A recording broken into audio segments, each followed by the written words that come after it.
Attention everyone who signed up for the sewing class. We're about to get started over here.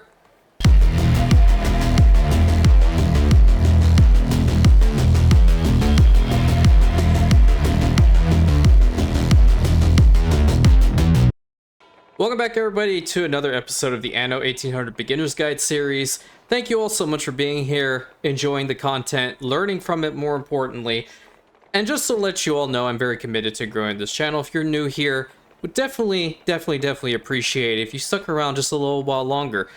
This might turn into a full-time gig later on for me, and that would be fantastic.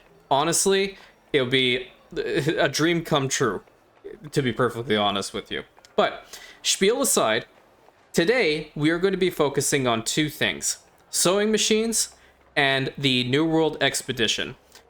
Like I mentioned in the previous video, I want to try to break up the artisan tier into multiple different sections. I was thinking 3, and I do think we can keep at 3.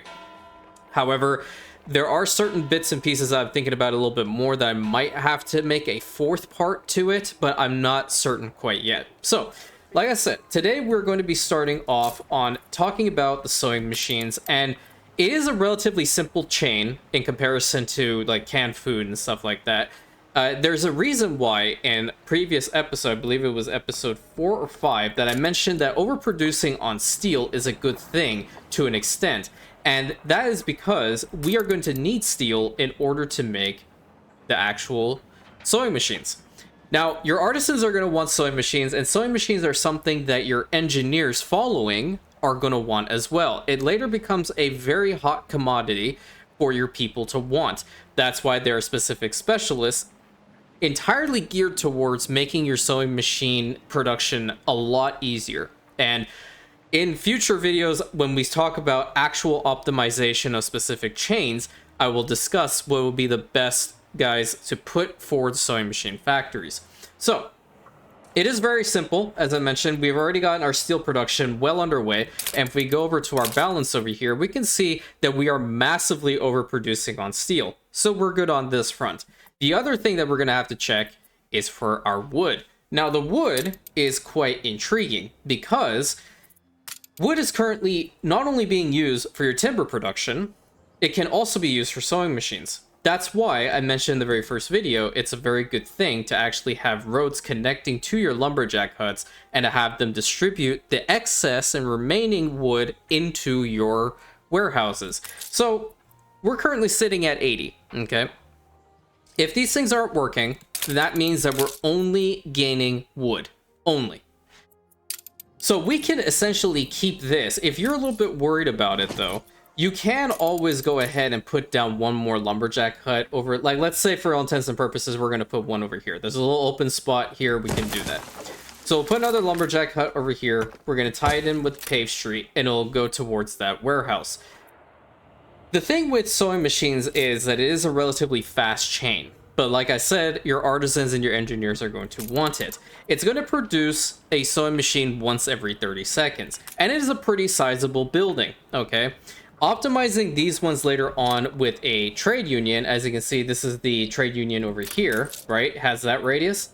Put this in blueprint for a second. This thing is pretty massive, okay? So I find like maybe 8 to 9 of these things can be optimized at any given time if you like really stack them together. But for the process of this particular guide, I'm going to just put one over here. And we'll position it like so. We'll put it right here. And it is a pretty cool building. The sewing machine factory is actually one of my favorite looking buildings from the artisan tier. I don't know why. I think it's just, you know, the way that it looks so industrial to me. And don't get me wrong, like these are definitely very industrial, but it just has a different feel to it. So as you can see, its maintenance cost is rather fragile. Out the wazoo. Minus 500 just for the sewing machine factory. But the upside to this is going to be that once we actually get these things working, we'll gain some more artisans and they'll pay us some more money. That's always very important. There is one thing I just want to caution everyone with. This is more of an advanced statement that I'm going to make. There is such a thing as artificial inflation of your population. Okay, and what do I mean exactly by that? Well, you can build more homes, right? You can go build like an entire, like if we had this entire front section, right? If you just wanted to have artisans, right? And you have enough canned food, or you just want to supplement them with previous goods, you can do that. The problem is that because you have so many, it is not actually accurately representing how many you can have. The only way you can actually represent that is by providing them the goods that they require. So right now, if we were to give them the sewing machines, which is coming, we will have 2 additional artisans for each one of these homes. And that means they'll give us more money. Providing them with fur coats and university need, obviously, in order to upgrade them to the next tier, is definitely a thing. What a lot of people, including myself, tend to do with artificial inflation of your population is... I like to try to do that on islands that are insignificant, that I know I'm not going to be focusing a lot on. For example, if I were to start building on this one, okay? This is just an example. We will get to this island at some point, but I'm just using this as an example. If I just wanted to have this place be completely loaded with peasants, farmers, that's what they are. I call them peasants from time to time. But I just want them loaded with farmers, right? I technically can just give them the marketplace, and that'll be it. But I can build a ton of homes. I can have homes run from this side to this side and, like, I don't know, this side to this side, like no tomorrow, with just having a marketplace. And that is essentially artificial inflation. Because later on, you will be able to have a connecting network between your islands to share the population. That's what I'm talking about. Certain islands are going to require a lot of your focus because you want to give them as much as you can, and that allows their population to skyrocket, and that is something that you want to focus on. That is where your main hub is. That is where you're going to bring all of your resources to. That is where you eventually would hopefully want to build your... I want to look after everyone. Oh, thanks. I appreciate it. Your beauty builds and all that good stuff, okay? Are we going to get any more money? Or is it just the one? Okay, it's just her. So, while we have the sewing machines working, we are going to go ahead over here and we're going to see what we're dealing with regards to our expedition. Because as you remember, we sent this out in the last episode. So, the captain is going to show up. He'll probably say something from time to time. It's going to give you like a roleplay element is what's going on here. It's up to you whether you choose to read it or not. In this situation, I won't do it because it's not relevant, really. But what is relevant are the morale bar that you have over here. So, currently the ship morale is at 100%. And then these 2 particular things down here. And it'll tell you what each one are. So, this one, if you were to pick it, it's with force. This one would be with crafting. It doesn't give us a bonus to these because we haven't equipped specific specialists or items that help us out with these 2 things. That's why when you put an expedition together, it's important you get the right items in there so your success chance goes up. In this particular situation, because it's pretty much like a 50-50 here, it's really what you would like to pick. We're just going to go with slash them with your saber. Flash of hook and cutlass. Okay, so... because we lost one of our bravest, we lost 20% of our morale. But don't worry about that. You're still in the clear. You still have 80% left to go. You're going to hit OK. And then you're greeted with this. Okay, 3 different options. Provide extra rations and continue, in which case we would give them 1 ton of champagne, and they'd only lose 3 morale. We can just have them continue, in which case it'll take 10 morale away. Or we can have them cut their losses, come back home, and we would have to set the expedition over again. In this situation, you've given them food, you've given them all the other stuff. Just provide them with extra rations and hit continue. And then it's going to go again. Another way for you to actually see this is at the bottom left. If you were to click this, the world map. Now, hopefully my game is not going to glitch because I've actually had it freeze for me before, so bear that in mind. I'm going to go here and I'm going to click on the world map. Alternatively, you can, if you're a keybind nut, you can always press spacebar or go ahead and learn about all the different keybinds Anno 1800 has to make your life a little bit easier. In this case, I'm the clicker. So it's going to show you the entire world map, and this is essentially what you're going to be dealing with. So let me show you where each place is, pretty much. You start off here. This is what's considered the old world, okay? Back over here, this is considered Cape Trelawney. Okay, this is part of the Sunken Treasures DLC. Down here is Inbeza. This is part of the Land of the Lions DLC, my personal favorite.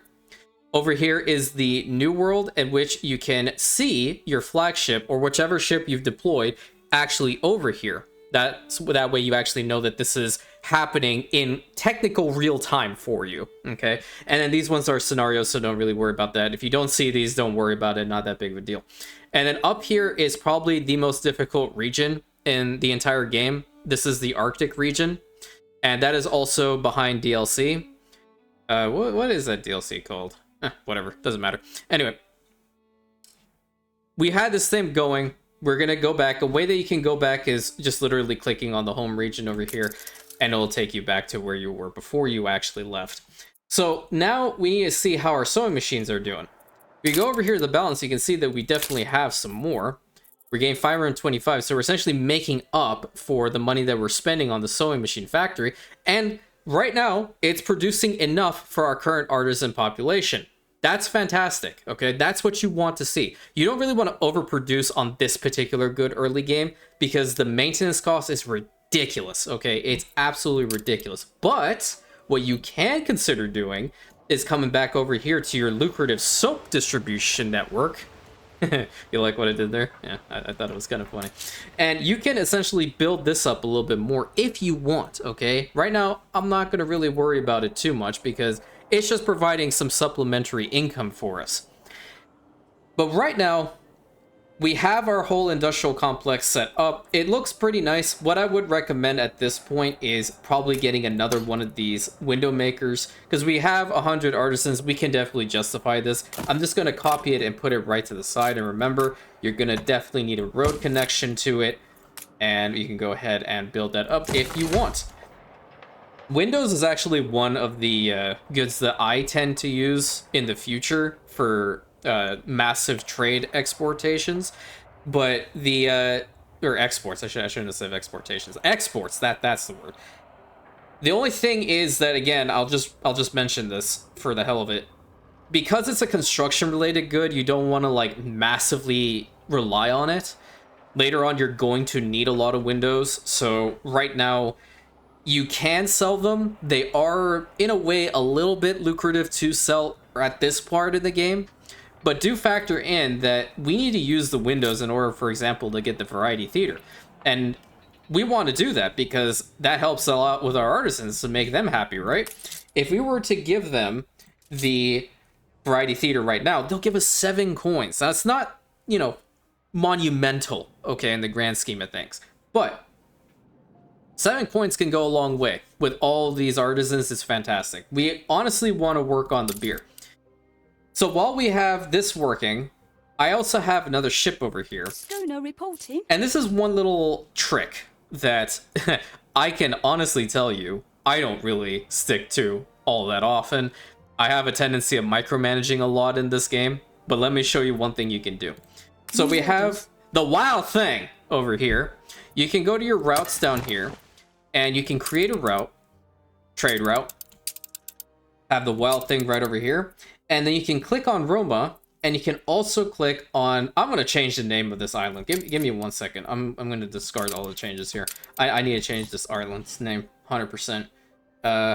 You know what? We will name this one Capua. There we go. Whew. That's actually going to be a lot easier to say than Dwangaloo. Trade rights.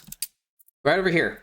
And what we are going to do is, from Roma, we are going to start transporting 50 timber and 50 bricks.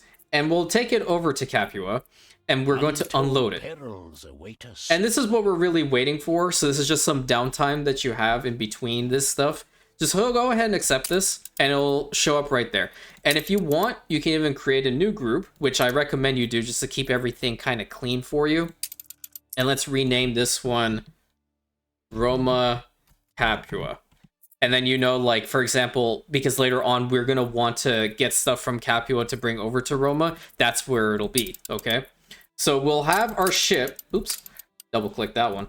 We'll have our ship start to take some goods from here, and it'll do this for you passively up until this harbor is actually loaded up with goods. And that's what we want to see. This makes it a little bit easier for your first island to start up, because while you can go ahead and, like, completely restart on a brand new island. This is a little bit easier. You already have the construction materials in here. You're not going to be using them all that much. So just send them over. And then once you have that other island going, then you can stop this route. Makes it easy. So let's go back to the expedition and let's see what they're talking about now. Okay, now in this situation, we have navigation bonus and we also have a hunting bonus. So our ship alone is going to give us a bonus success chance of 15%. Whereas if we were to just use the clay that we have, that's only a bonus of 2%. So the obvious choice is going to be going with the clay. I'm just kidding. I want to see if you're paying attention. Okay, we're going to be going with the navigation, all right? Let's see what happens. Set our bearings right. We found it. So that means we gain some morale. You don't only lose morale, you can also gain some. So in this particular situation, we are still solid. We're at 82% and we can hit okay. And we're going to give them, I guess this one is something that's random. If you give them multiple different types of food, so in this situation, they want to provide 1 ton of bread to them. Bread makes more sense, in my opinion, than giving like really important champagne. So we'll just go ahead and do that, and it's going to go. So as you see here, the Wild Thing is taking over 50 tons of timber and 50 tons of bricks over to Capua. And Capua will be able to start off relatively quickly. The thing here is that the island storage capacity is only at 75, and that's fine. Whenever you like colonize a new island, unless you're taking it over from the AI, they will typically only be the small level ports, at which case you will only have 75 tons of any storage capacity at any given time. The only other way to upgrade it, which I've done here, as you can see, is by pressing this button. Now we can go ahead and do this just to show you what it'll look like. But I've already upgraded this to a medium trading post, and I kind of want to save some time and wait for those lovely windows to come in so I can show you the variety theater. Because I think that's also one of my favorite buildings in this game. I really like to beautify certain buildings, and a variety theater is definitely up there. So what we're going to do is I'm going to actually fast forward it until either the expedition shows up again or we're ready to build up the variety theater. Okay? Catch you in a second. Admiral! Admiral! Alrighty, so this guy came back. He's screaming his head off because he needs you. I mean, everybody needs you. You're very special. You're an incredible person. Don't let anybody say that you're not, okay? That's my motivation to you. So we can go here and click the Sea Expedition. We're adrift. Oh, apparently we're in a storm. Okay, now we have a double here. Well, if you don't want it, you should share it. Well, I'm not sharing. I don't like sharing. So we have a storm situation over here. And apparently, if we were to give them faith in this particular situation, being bread, plus our ship, it'll only be a bonus success chance of 1%. As opposed to navigation bonus, again, that's 15%. So we're going to go with the navigation bonus again. Flaming Carruthers. Why are you talking, Willie? Get out of here. So we have a secondary objective. This kind of happens from time to time. The more difficult that the actual expeditions are, you'll find this situation, and they're actually longer in duration. Okay, so again, we have the navigation bonus here as opposed to nothing, so we're going to obviously go with our bonus. It wasn't the greatest maneuver, and we didn't lose a lot of morale, but at the end of the day, we could have easily lost around 25% morale. I have seen it happen. I mean, heck, we lost 20% morale right in the front by losing a bold sailor. So let's just continue on with this. We're going to give them some extra rations. They should be there relatively quickly. So while that's been happening, Roma has been sending goods over to Capua, and Capua now has 75 timber and 75 bricks. So in the next episode, I think we're going to start working on Capua because we definitely want to exploit the hops fertility here so we can get some beer going. Beer is going to be very important for happiness and money. That's what we like to see. And what we have here is a classic situation of not having enough bricks, but having enough windows, technically speaking, in order to build this thing. Here's the thing. When your other harbor is actually loaded up, you technically don't even need this ship to continue, okay? If you really want, you can bring this ship back and, you know, bring the goods back into the main harbor in order for, you to use these things. But you don't necessarily have to. our guys are going to be fast enough to get some more bricks in there. All these have an endless supply. It's a surprise inspection. The only problem is you're going to have to wait for it. Okay, so we're going to fast forward again till we get to the part of another expedition or ready for the Variety Theater. All hands at the ready. Alrighty. He's back. He came back sooner than the bricks. So let's just go ahead and see what he wants. Baptism of Fire. Oh, that's lovely. So we have plus 1% faith. That's abysmal. Crafting, we have nothing. Navigation, again, 15%. Tread upon us. That had no repercussions to it. 69.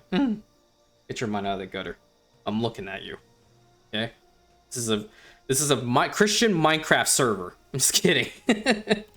It'll be a breeze. So I think we're relatively close to reaching the New World at this point. I think the next notification that we get is actually going to be the one that allows us to unlock the region. These fabled lands exist after all. And there it is. So when you see that, all you can do is select the expedition. Session unlocked. And welcome to the New World. Now, you're greeted in this side, and I had, I completely forgot that I actually unlocked the entire map to see everything, right? This behemoth of an island may or may not be in your... Oh, if God. me and my people should misbehave, remember, there's misbehaving all over.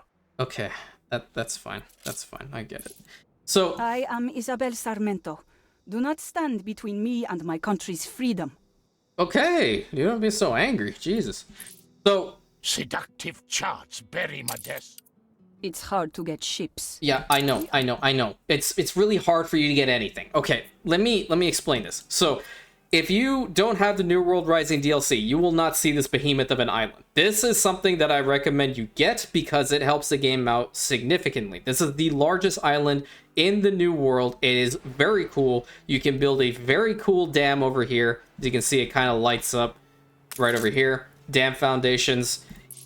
Highly recommend this because it actually puts electricity to the entire island. And look at the size of it. It has so many resources for you. It's crazy, right? But you find yourself in the New World, you may not see this. You might see all these other little small islands, like right over here, this one over here, and all that good stuff. There is a pirate in the New World, and his name is Jean. I have a vendetta against this man. I don't like him because all he does is constantly annoy me in my Anno 1800 Expert campaign series. We should check out. The link is in the description. But if you have the NPCs unlocked, you have Isabel Sarmento, which is pretty much the Madame Kahina, Archie, and Eli of the New World all put into one. Okay, so she has a pretty decent We're running port. low on everything, as usual. And this is what I was talking about with regards to a very lucrative expert level, fantastic level, all those excellent level stuffs. I'm saying level a whole bunch of times. Export of weapons. Look how much she'll buy weapons for. 912 coins per ton. And that's an infinite request. So she'll always want that, okay? If you don't find yourself warmongering, which I'll probably convert you into, let's be real, you can start, like, mass producing. This is not about revenge. Okay, shut. But Just go. You can start selling your weapons to her, and it'll be so good. So, right now, what she does is when you actually get here and you start in the New World, you can actually get a free clipper from her. And we'll definitely go ahead and do that. Go. I trust you. And she'll give you a lot of construction materials. So really, it just boils down to, where the heck do you want to settle? Okay? For our game here, I think it's probably a good idea for me to pick one of these smaller islands. Do note, I do not believe that the NPCs can actually colonize this island. They can take it from you if you've colonized it, but I don't think they can, like, willingly go over here and colonize it themselves. So, we'll have for this clipper, we'll talk about the New World in the next episode, because it's really important to get this thing going.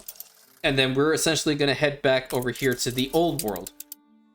And the whole time, this place has been working. The last thing that we're going to be covering today is the Variety Theater.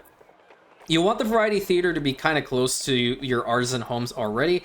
And as you can see here, we have 3 of these worker homes. And what I'm going to do is I'm just going to pretty much move them over back here, right? And we're going to go ahead and plop down the Variety Theater.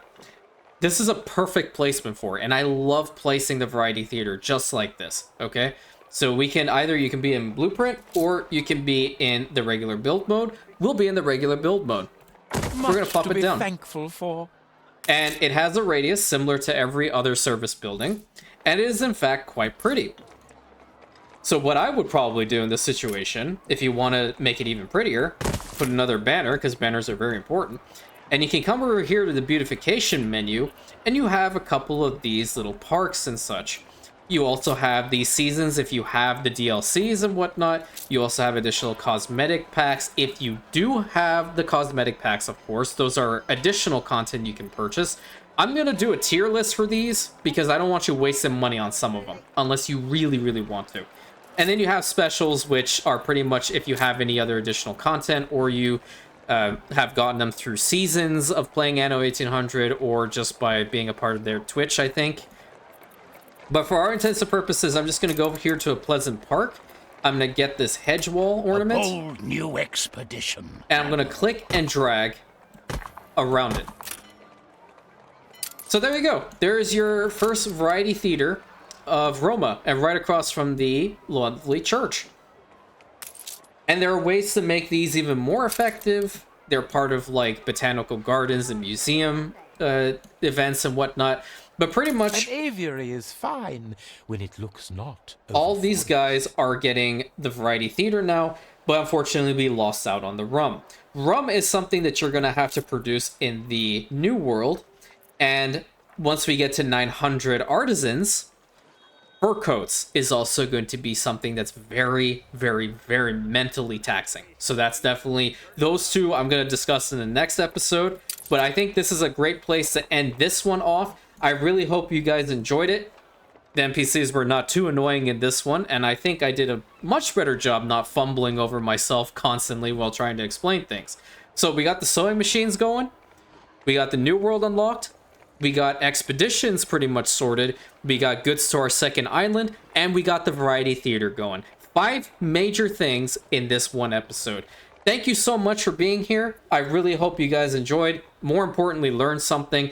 As usual, please consider like, commenting, subscribing, sharing the channel with your friends, all that good stuff. Help me grow this. It'll be fantastic.